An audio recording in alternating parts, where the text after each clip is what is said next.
aha, kamar yadda malam bature zai ce pros and cons. Aha, yau 8 ga watan July shekara ta 2026, wani ya ce ai shekaran ta riga ta raba kanta biyu kenan. Ina tunawa a ce New Year ya zo ana sabon shekara, to New Year din ma da ikon su Ubangijin Allah ta riga ta raba kanta biyu ne. Resolution da ka je kanka wato cewa in Allah ya dawo ga shekara da ikon Allah ka yi kokari ka yi kaza ko ka yi ka achieve wani abu makanka a rayuwa da kuma duniyawiya da kuma diniya makanka. Shin kana hanya? To in kana hanya Allah ya sa a kai lafiya. In kuma riga achieve, to congratulations. In kuma baka so ma ba, my brother, my sister, I mean kai ka ce bari in relax 2027 Allah ya dana, but you see step da zaka take yanzu nan da shine zaka shiga cikin 2027 da ikon Allah. So bai kamata ka zamna ka ta watan jinkirta ba, saboda ka san shi jinkirtawa in ji malam bature wai ya sata lokaci, kai baka da lokaci kuma kenan. Ta haka babu lokacin bata lokaci, ina ta ba muna fahimta ko a yi gaggawa a soma aiki. I mean do the talking. Allah ya samu dace, Allah ya taimaka mana, Allah ya ba mu iko na cimma burinmu a rayuwa diniya da kuma duniyawiya. Yau ana haifanka ko kuwa kana nan kai mutumin wani gari ne ko wata ƙasa ne, kai dan Ghana ne ko kuwa kai dan ainihin Amurka ne ko kai dan Najeriya ne, dukkaninsu wato ka kasance ko kuwa ka zama mutumin ainihin wannan garin. Ina tama muna fahimta ko? To akwai kasashe da su ma suke ba da dama mutum ya samu wannan dual citizenship. Aka ce dual citizenship wato kai dan Ghana ne kuma kai dan Najeriya ne. In ka je Najeriya kai cikakken dan Najeriya ne, in ka zo Ghana kai cikakken dan Ghana ne. A'a, in ka je Amurka kai dan Amurka ne kuma kai dan Ghana ne. Akwai kasashe da ke ba da wannan dama, akwai wasu kasashe kuma ba su ba da wannan dama. In ka zama mutumin wannan gari ko wannan ƙasa, in aka riga in ka je ka naturalize ka ba wani gari, to tun wannan rana ka yi mai ka denounce citizenshipinka na waton farkon kasan, saboda dokarsu baya ba da dama. Ina vary from kasa to me to kasa. To mun zo mu duba wannan bill nan da Council of State suka reject da kuma dalilin da yasa suka ainihin reject. Sannan kuma maganar financial irregularities sun da ke Okaikwe Central na NPP. I think har yanzu shine first vice na Aiwaso East Nima kenan. Shi ma yana contest wurin nan. Kamal Ibrahim a Masaman Bruni shi ma yana contest think organizer na a Masaman constituency. Dukkanin su dai mutane ne da yake muna hira da su, muna tattauna da su a nan, amma yanzu ina magana su duka sun yi zafi kwarai da gaske. To Allah ya bada sa'a da rabo. So masu kallo, before I introduce guest na for yau ga, we go for a quick 10. Idan muka dawo she in zo in introduce wato guest na. Allah subhanahu wa ta'ala ya sa mu dace. Na'am.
Assalamu alaikum wa rahmatullahi wa barakatuh. Ejidin for Betumunina Salama. Let the Bible and Quran speak organization. Any Paina TV and I yet at the Suya, a Kanipa Koma, at the Suyan Sua, a Boran Venin Tiaso. Nasadi Suyi, a Bible.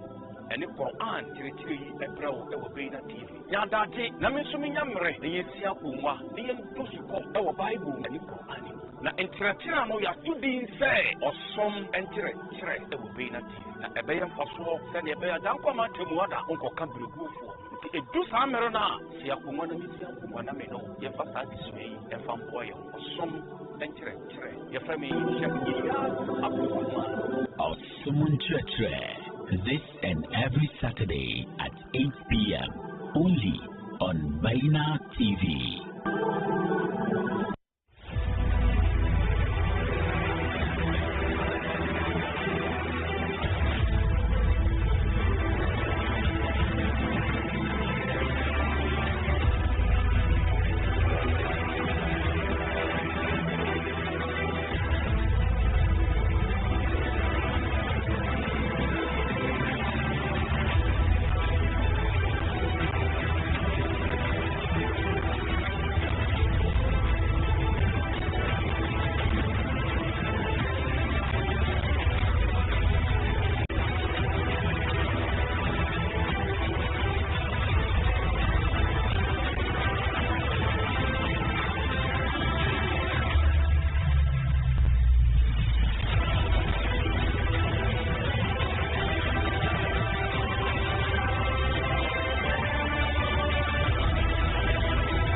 Masu kallo barkanmu da dawowa daga wannan zagayowa. Kamar yadda na muku alkawali cewa muka dawo zan introduce guest da muke tare da shi, assembly member na Nkwantana East daga nan Madina, wato communicator kuma na jam'iyyar National Democratic Congress, Honorable Umar Ibrahim. Honorable, assalamu alaikum. Wa alaikum assalam wa rahmatullahi wa barakatuh. Ya dawainiya. To mun ce alhamdulillah, to babban nauyi na ma dai to muna gudu iyawan mu. Alhamdulillah, Allah shine masani, shi nake ga steps mu za, so far so good. Yeah, okay. You know, mostly in na same ka haka shin ce kamar yau na yi rabo. Saboda ba yi zai wani. Wallahi su madallahi. Amma ba na so mu fara da macin Black Stars da ina ta ma last Friday kafin tsari program wannan. Yes. Ai ka san saboda ya zama 1:30 na shi zama asuban asabar. Yawa amma mun so mu shirye mutum Friday ne muka sa je sai mu. Wayan da aka duba fa safa kai kwana kuma ana nan da safe sha duba ya hanka kare. Wayanda kuma ana cikin duba kwana ya sata su. Amin. Allah dai ya samu dace. So ina ta mana zam na ce Ghana ya ci Colombia 1-0 kawai. And unfortunately, in fact the ball nan da ya kare 1-0 but against Ghana. And but ban san in kai fan of football ne, but I mean, according to sports analysts da makamancinsu, shi kocin mu ma karshe ma shin da ya sallame mu, Carlos Queiroz. I mean, he's one of the best coaches in the muka samu in terms of strategy. Ka gane ko, but in ka ji ma maganganu da yayi na wasu na gwada kama min team nan needs to be fixed off the pitch before Azuma can pitch in nan. It tells you that there is akwai aiki da yawa. Currently in ka duba teams in da suke kokari Africa, wanda suka, you know, there were 10 teams. The slot on Africa is 9. Slot on Africa there is 9 World Cup actually. And shi Africa ya samu dama na playoff guda. Yes, ya DR Congo. I mean su ma sun yi kokari sosai. Unfortunately su ma su da England sun ci England guda suka yi sakaci England, and that's ya cut across cikin African teams na su Senegal, wayewa Cote d'Ivoire, dukkanin su kaga an cishe su zo ba su da karakta na, I mean sources ma na gwada kaman Ghana da yake da wannan ya baka tukai kai kariya ka you know, but unfortunately we don't have that ability then to score, ka gane ko. Campaign da mu duka an ban ya kare ba, just 2 goals muka ci. Campaigning Blaster duka just 2 goals against Panama da kuma 2-1 against Croatia, ka gane ko. So in ka duba team nan da African teams na kamar yadda na ce akwai slot mu guda 9 da kuma playoff na shi zama 10. So this year Africa ya samu 10 reps. 10 na guda kawai, which is Tunisia, ya ce gida group stage. Shi na ma saboda irin a bashi 4 a bashi 5 na wani so later na ba wani karfi. Tunisia ya ce gida. Most of the African teams including Ghana sun yi sa suka shiga cikin best 8, ka gane ko. Exactly. Inda ma this time ana yin shi da 32 slot da ma da Ghana wouldn't have even qualified. Exactly. To sai Allah ya sa ta kashi muka samu best 8 na muka shiga. Exactly. And so 9 suka qualify, but then after wannan round of 32 kowa ya je gida ya fara Egypt da Morocco kawai. Gaba daya. And Morocco, in ka duba recording da shi Ghana ke da shi as the first African nation da ya je quarterfinals, that was in 2010. This year, last World Cup 2022 daga Qatar, Morocco ya zo ya break wannan record na ya set a new record, which is ya je semi-final. Ina tuna France ya cire shi semi-final na shi France ya je hadu da Argentina da final shi Argentina ya shiga gaban France. Yes, and amazingly quarterfinals they are meeting again, France and Morocco again. Yes, so ba mu sani ba wa zai hana dan wanshi. But Morocco ya set another record, being the first African nation they je quarterfinal multiple times. Yes, ya set another record, the first African country they je quarterfinal multiple times. So in case suka yi nasara akan France, that means sun set babban record ma. Yes, semi-final kuma multiple times.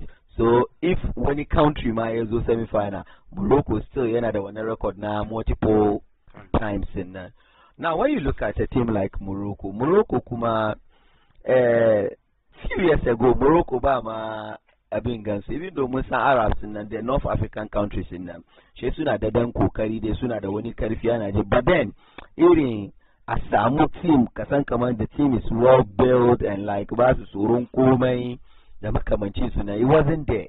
But wani few years ke ga bincike ya nuna cewa look Morocco sun invest a lot cikin football. In ka je Europe ma suna da camps su wurin nan da yake suna samu suna nace yaran nan daga wurin nan. Yes, daga Europe ma sun shishuka wadannan ababin nan. So what is the problem in Ghana? Like you know, had the coach in mind which is ya body da.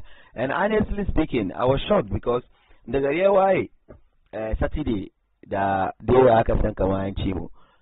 Over the years, yanda mutane ran suke batawa an ci blaster, na everybody was normal, ba wanda ya damu, ba wanda ke zagi, ba wanda ya damu. It tells you kamar in the first place na ba wanda ya yarda da teamin Ghana nan ba.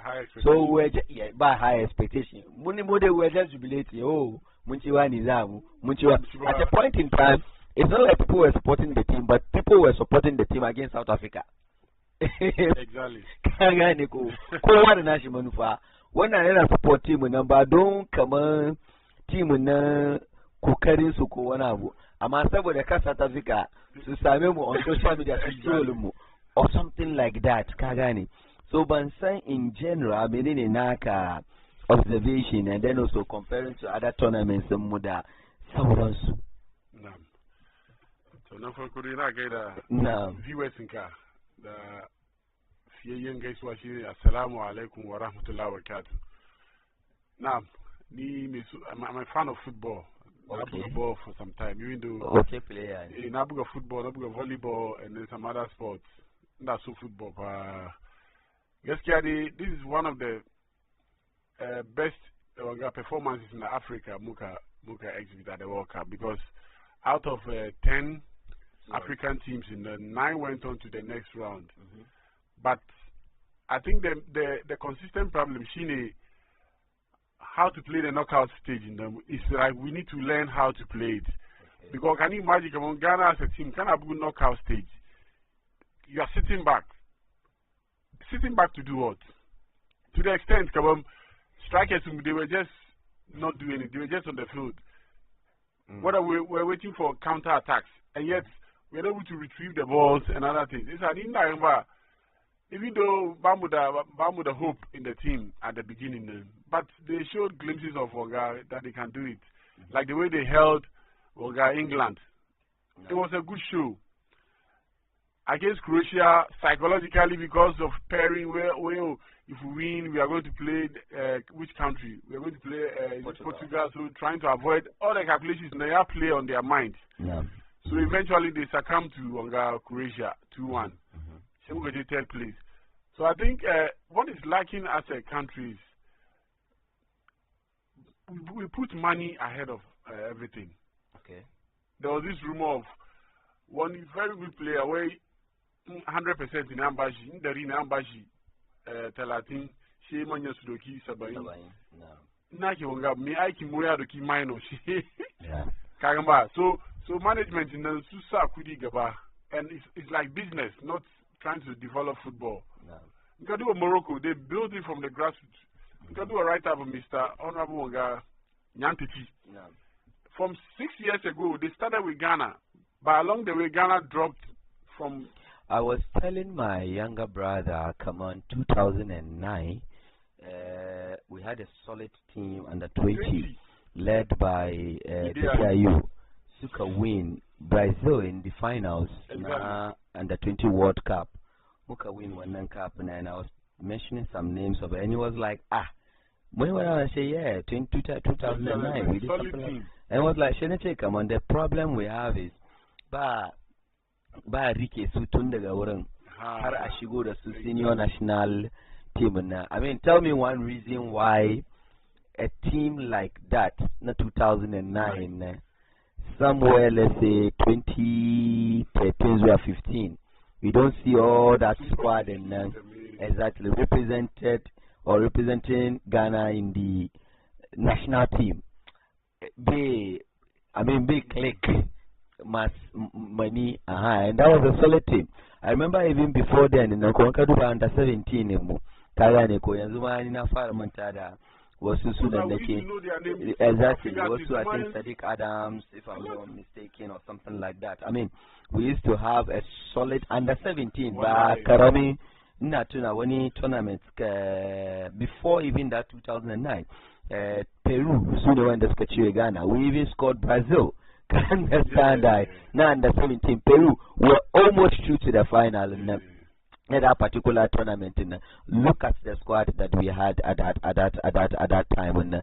So I don't know what the problem is. Is it the mismanagement? Saboda kowane da nasha quota kai ka kawo player ka, so we end up leaving the best players in there. Sheka shigo da naka ne koya. You hit the nail on the head. Karamba, they call them the football people. It's a circle.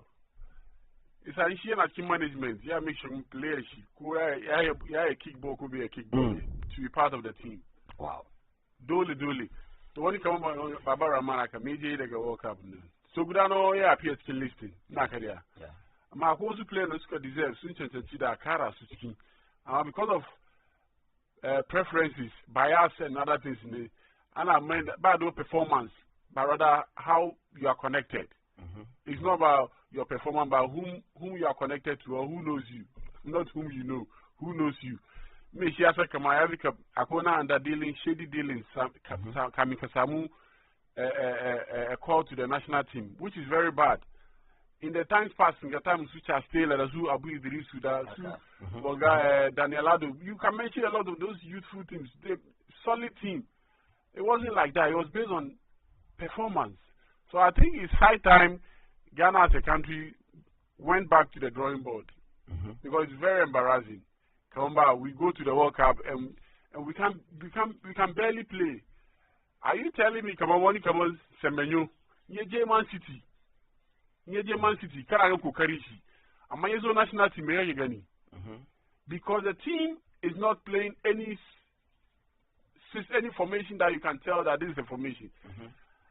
I say team, Kazochi tournament, Kazogana defend all your time you are defending. You are not moving forward. You keep all your. Kaiwaka Chingu, Keraka Nekazuka Natabaya. We're not overlapping. And the player you are relying on to move the ball to is not as young as he used to be. Jordan Ayew. He's good at those things, but age has caught up with him. Somebody like Messi in the Akebugo and ball. I mean, the whole team is working for Messi. Exactly. But in this case, our players are behind, and he cannot expect Wangaso Funga. You're touching, and who is going to even cook it for Jordan and Nama? Because everyone is at the back. So who is even going to cook exactly for Jordan? So if you are expecting Jordan the Kenshi, you handle ball into the net. I mean, I remember somebody like the day Yayenshi. I mean, first debut she now Blasters in 2008 against Cameroon.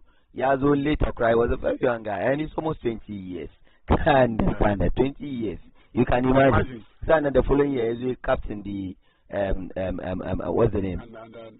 Under 20. So from that time when Anduka, somebody like the PIU, and Bezima Jordan Kumaemi, you're joining she.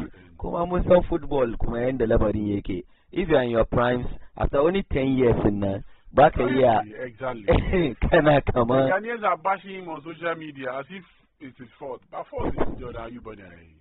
And I bash you, bash it in prime, exactly. The guy is not in his prime at all. Because, and we are expecting the hope of and the beyond the qualification, Yachi, how many goals? 7 goals, 7 assists. So goal contributions, 14 goal contributions. He was our best forward. I mean, when I'm going to strike and the beach go, but no, you go. And Kaduba, my bar, when shot on target, Budama. Look at our forwards. So I was thinking about Jordan and super sub. Maybe he should come on so that even though he's old in the Kamishigo and opponents who get exactly. Use when you're I'm coaching when I say start all the time. Use what you experiences.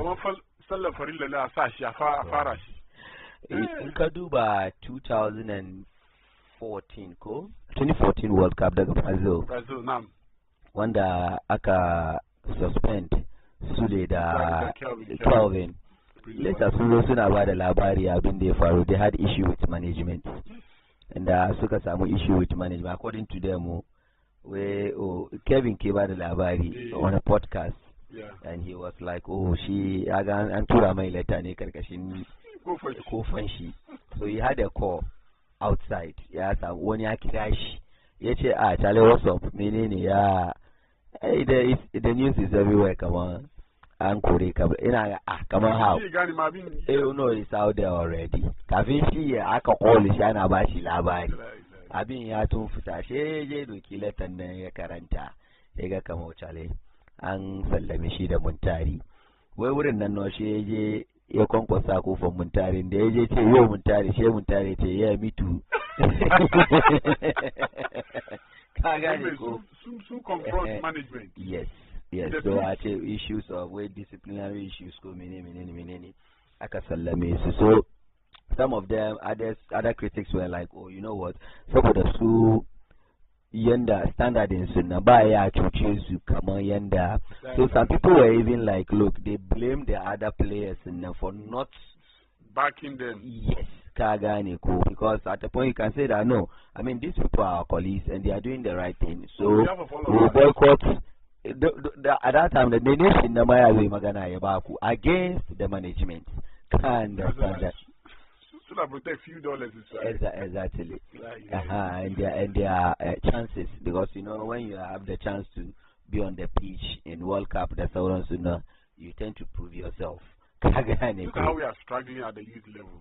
Under 70, we can barely qualify for anything. So I think that the Black Stars and the Shedeto, Ajay Aduba, foundation. That's what the coach said. We are Kamata Ajay built him off the pitch before I from across Europe and other places. I put them together. But if you have a foundation, look at Morocco. Yeah. The female team, the youth team, they're all doing very well. Yeah. And the senior national, so it's reflecting in that. Kaduba, Kaman, Egypt, Misali, we saw the performance, and all of us, a lot of people are like, no, match in Egypt, Kamata, and Duba chicken against Argentina. But I mean, that one aside, you know, in as much as Egypt lose, but back at came in Kama Egypt be ku Kariba. Can understand. Now, Kaduba wani country Kama Egypt, ya football and style and CAK. Some built local league and so very strong local league that is competing with the teams come out to Zamalek, the Suala, the Sauransu. K as a stranger man, Kaji Gare Maka Shiga taxi. They drive and taxi driver and fan in Zamalek ne. Nakadini Kaila Arab Chika where I make my hair taken as soon Zamalek and Bokaduba Maya Baka couldn't make your time. That's how passionate they are about it. And the rivalry is serious. The same thing, even Morocco. Look at the Bugun African Cup. I mean, we saw some of the behind the scenes in the IK. There are two rival teams in the K. Come on, there has a Kotokomudi. But here in the Suki had the shops in Suda, stadium in Suda, other facilities in Suda, and other, yes, in Morocco. Even South Africa, Masuna, there's something like that. You don't compare in the South African local league to that of Ghana local league. No. But I can compare some. So these are teams in the AK, countries in the AK. Look at the entire continent was against South Africa. But look, South Africa Sumbuga ball. Exactly. We didn't expect that. I'm telling you, knockout stage in that. Loki. In as much as we are against South Africa, so put them in. South Africa plays very well. Mexico, and South Africa lost focus at the point in time. Then you know that was the opening match and the host nation and other things. So a whole lot of disadvantage to South Africa. But other matches in against Czech Republic, the Kuma, South Korea. Munga been the Sukai, Kagane, but Nkaduba local league and so then the very competitive local league Suki. So I mean, Allah they say it's a model league. Now, so you can go find out how they make it. Because Ghana kaje waga kama Egypt kumuruku be and player ma kawema is like in Europe. Exactly. How many of the Egyptians and Moroccans go to Europe? Most of them are. So they have that time to build their national team because the FA no in charge of Yabin Ghana. Most of the players are locally based. Exactly. The football management body in the country in Kaganeko, so no in charge of the local league in there. So they will have ways to massage situation and they yo Ghana player kana kasar waje ko wani abu kai kaje kana neman shi a ce mai kama either your team or your country kai kaje ka lose positioning ka ina faruwa kaje ka buga qualifies ka ba country ka in kaje kafin ka dawo ka lose positioning exactly. But if like the country is controlling the yake ce mai that kaje ka buga qualifies ma ya hot ma local league in this week ba bugun ball ba ruwan kowa ka understand that when they need to train akwai the country na ya scouts su kawai su zo su train su yi menene su san juna su saba da a lot of work to do ba karamin aiki ba kadan GF kuma akwai a lot of lack of transparency. You can't say that it is. Exactly. Wallahi. It's like they are independent. They are an independent. I think they should have a second look at it. Yeah. And another problem is hiring and firing. Ghana munada sounding hiring and firing. Mu hire coach no. In a short while no. Some of the teams they build Longevity. Coach there stay with them for 5 years before you see such performances. I'm over 6 months, 1 year, 2 years. I'm fire. Can I show? Look at Otado in the 2022 Yeah, I think so. Otado I think it was Otado. Now the Iman that Otado carry team because he used them to qualify. And they know him and at that time we started picking up. Mun fara pick up domin fara samun wasu players kamar su ga su Kudus, Semenyo, Alidu, Ashimiru. I mean, mun fara samun, like we started, mun fara. So I was like, oh, mashallah, Black Star is coming back to their golden, I think golden era. But unfortunately, Allah ya samu dace. Honorable, mu duba maganan financial irregularities da aka samu a cikin auditing wancan shekara wanda yake a hali da ake cikin ya haura har zuwa kaman sama da biliyan 5 5.2 billion Ghana cedis da mutane na kamar how ka gane ko na'am.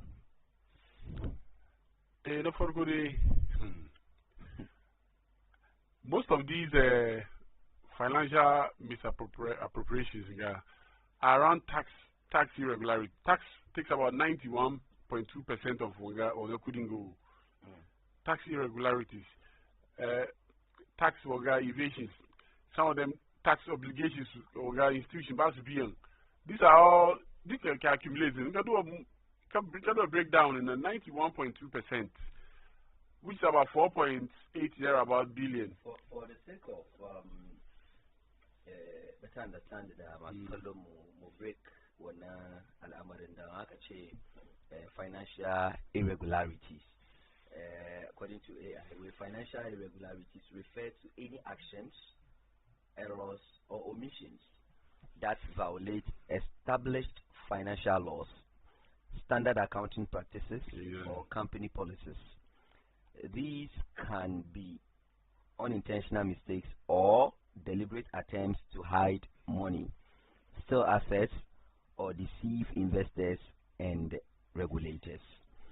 So, a gurguje in an ce financial irregularities, wato an samu ramuka kenan ta wurin yanda ake tattalin arzikin ake tafiyar da tattalin arziki.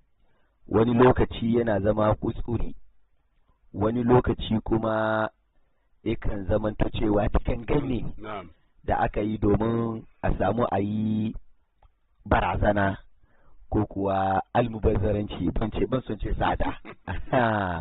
Ka gane ko to manar financial irregularities kenan wato an so ya santiwe bayan zuwa yin accounting nan an zuwa yin accounting nan so ka gane ko bai balance to shaka samu kama abin ya haura har zuwa 5.2 billion Ghana cedi. From 2024 was around I think 2.5 billion. Yes, but I'll cross check. That double, we have more than exactly. Double. Yes, even though I'll cross check that one. Yeah, that's true. Yes, and this time around it's around 5. Nkaduba an kawo shi kuma institutions nan ba institution kowa da nashi inda abin so in general nan ne ya haura zuwa sama da 5.2 now. So kind of so now some break it down. No, it's good. I was coming to that, but it's good you have done the breakdown. It's over 150% compared to 2024. No.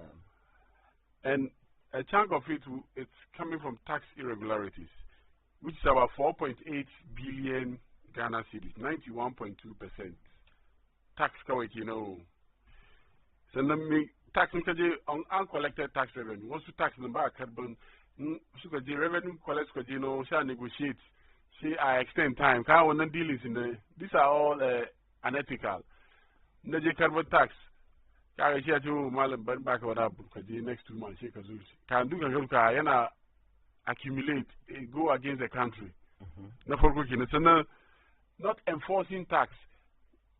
There are areas where you need to enforce the tax. We don't enforce it. We don't carry out our act. Ghana, so we don't walk our talk. No. The laws are there, but the laws don't bite. Musallo akwe umurni na suna nan, but they don't bite. Ba action. Kulunde na cikin books mu dai ne kawai. Ita na biyu kenan sannan nkadu VAT outstanding VAT revenue value added tax which is under tax forgotten. So nkadu 91.2% is coming from tax irregularity. So Ghana Revenue Authority, I think they need to up their game. They are collecting a lot of revenue, but also in tax a problem. Negotiations to me na and when negotiations problem yazo, and like we are seeing. So if it used to be, let's say 2.something billion, now it's jumped to 5 point. So it's more than doubled. And this is a time Garimuna Nimokudi to a lot of the issue of flooding. We need to redesign the architecture of the country because of the flooding issue. So if you are able to get our taxes, then how are we going to develop the country? So I think that the institution in charge should try to enforce the tax laws, and then where an institution should evade tax, and they should be dealt with accordingly. So then another percentage that it goes to what? Cash irregularities. No. Public accounts committee. No. There are some cash that are not be able to account for. Secondary schools use kudi kaza. They are not able to account for it. But in every institution, raise memo. At least you should be able to provide receipt for majority of the items on the memo. Other than that, it will be considered as an irregularity. Raise memo of 5,000, and there's no receipt to show for it. It's an illegality, as far as I know, and as an assembly member. You can raise memo. You need to come with at least about 60% of it should come with receipts to show that you use this, but there are miscellaneous ones that you can't get receipt. But to not get receipt for some of the items, like we saw with the Public Account Committee, is very worrying. And it's all part of these irregularities in Ghana.